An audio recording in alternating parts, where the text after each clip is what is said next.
Merry Christmas. It is 17 days until Christmas Day. What a wonderful day it is. I love Christmas. I get a little too excited maybe sometimes about it. I'm kind of like a kid. I don't sleep very much on Christmas Eve. Same with, the day before something exciting is happening in my life or whatever. I get too amped up and I can't really sleep much about it. But I'm excited about it. And I'm excited this year, as I said in the previous video, that it falls on a Sunday and that we get to come together and have church together and be with one another. I can remember when I was a kid, each family has all these different Christmas traditions. And one of the things that we did, and that a lot of people do, is we would pile into our car or maybe our van. At one point we had a van with like the wood paneling down the side. Those were the days. And we would get into that and, we'd go to Tim Hortons or something and get hot chocolates, and we would drive around and we would look at all the different Christmas lights. And, you go to some streets and they really just outdo themselves with just tons and tons of Christmas lights. And you'd have some that, would come on and off and strobe and do little shows and all that stuff. I can remember when I lived in Alberta for my college years, me and Tori, I guess it would have been our first year of marriage. We went to this other community, different than where we lived, and there was one house where I've never seen that many lights. I think they actually had a sponsor from the power company of the city or something like that, and they played music and all that other stuff. And now there's even more things. Like a lot of people have these big inflatables that they put out of, here's a giant inflatable snowman, and here's an inflatable, I don't know, Santa or reindeers or something like that. And as I said previously in the last video, a lot of these decorations have absolutely nothing to do with Christmas, with Christ, right? Santa Claus included.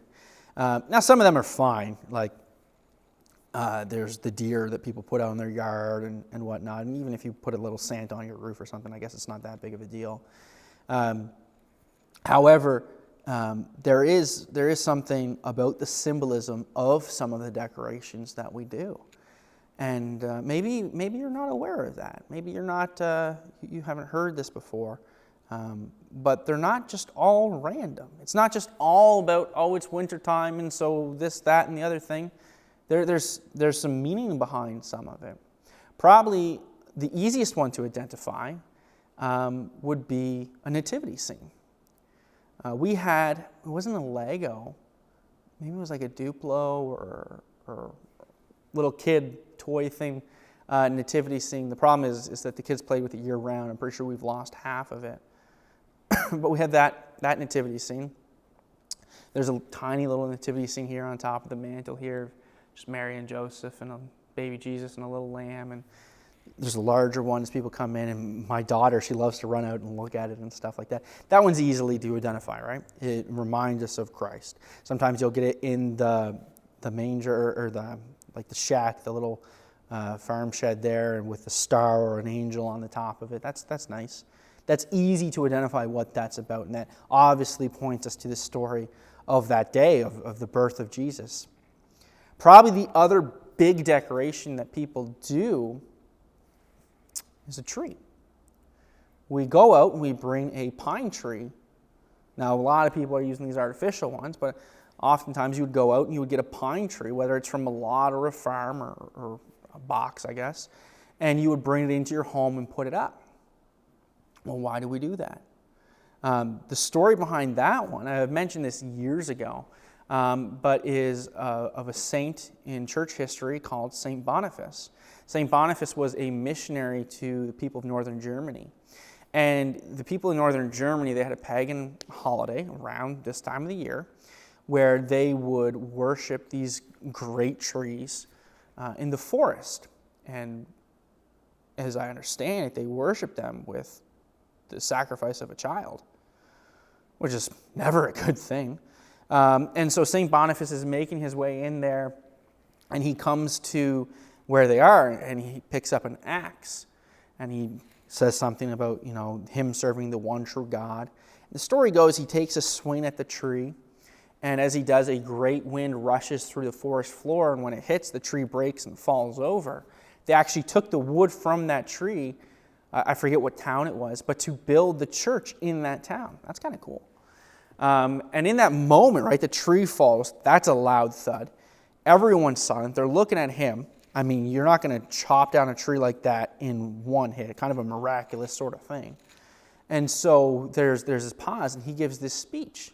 And kind of on the fly, he points to this little tree. See, they celebrated these great trees that were massive, and they came out into the dark, cold nights in the woods to gather around the tree and bring these celebrations. So he points to a small, young evergreen. And he tells them to, instead of coming out here into the cold, take this little tree, I believe he called it the little Christ tree, this symbolism of Christ, into your home. Now, if you know anything about trees, you know that some trees have needles and some trees have leaves.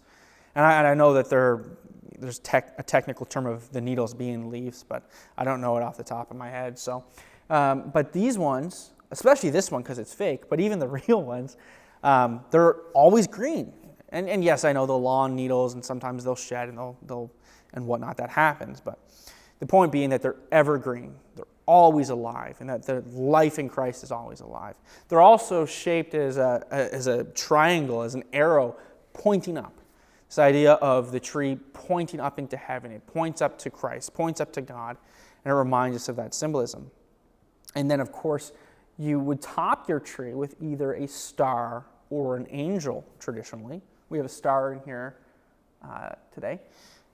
And that obviously there's symbolism there. The star being, well, there was this star that appeared that the wise men followed in order to come and discover Christ and pay tribute to him. And a lot of times people are like, oh, well, those gifts that they brought, that's a ridiculous thing to give to a baby. But then the family has to flee into Egypt, and the money and resources that they would have get from those gifts probably carried them through those years. And so there's that. But there's that. Or maybe you put an angel on top of your tree. I think I'm actually partial to the angel, although we put a star on top of our tree. I like the angel.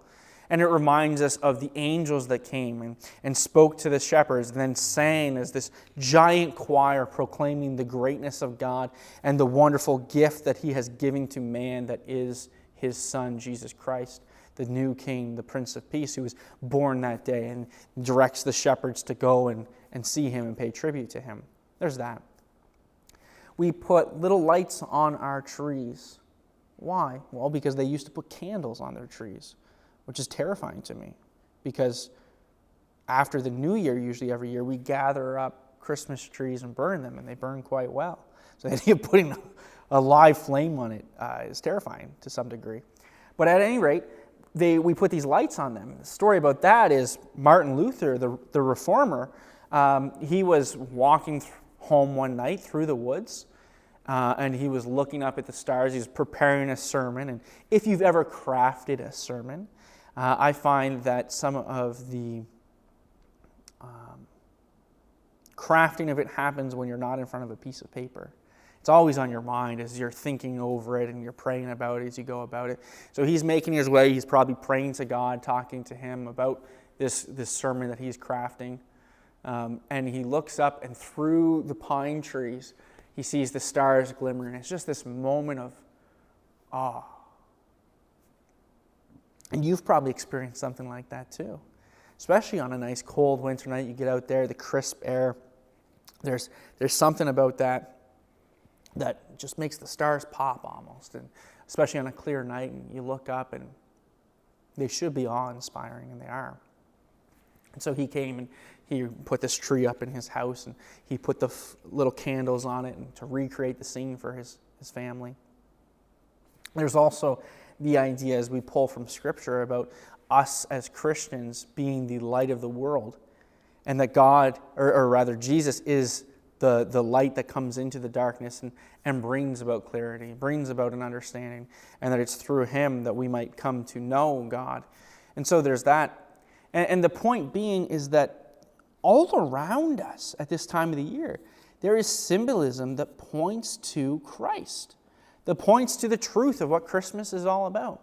And so my encouragement to you is be aware, look around, figure out what the symbolism is. And as you put the tree up in your home, Talk to your children. Talk to your spouse about that. You have people over. Talk about that. Put up your nativity scene. Make sure that your kids are more in tune with a nativity scene and what that means and the story of Christ than they are with Rudolph or Santa or some other nonsense like that. But promote the true Christian message of Christmas. And as you gather and as you look at that, have that on your mind. And it's wonderful. I mean, our Christmas tree, as I said, my wife, in the previous video, I think, my wife loves getting these massive trees. And so I come down, and it takes up about half of the living room almost. And it's hard to not see it, right? And so it's this constant reminder of what this season is about.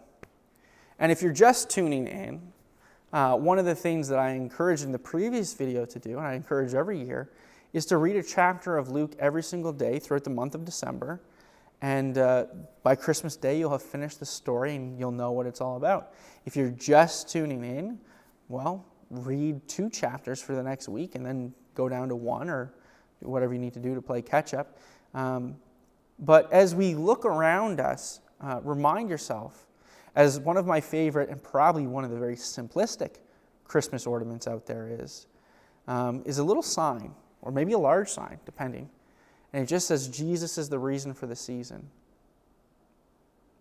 That's true. That's true.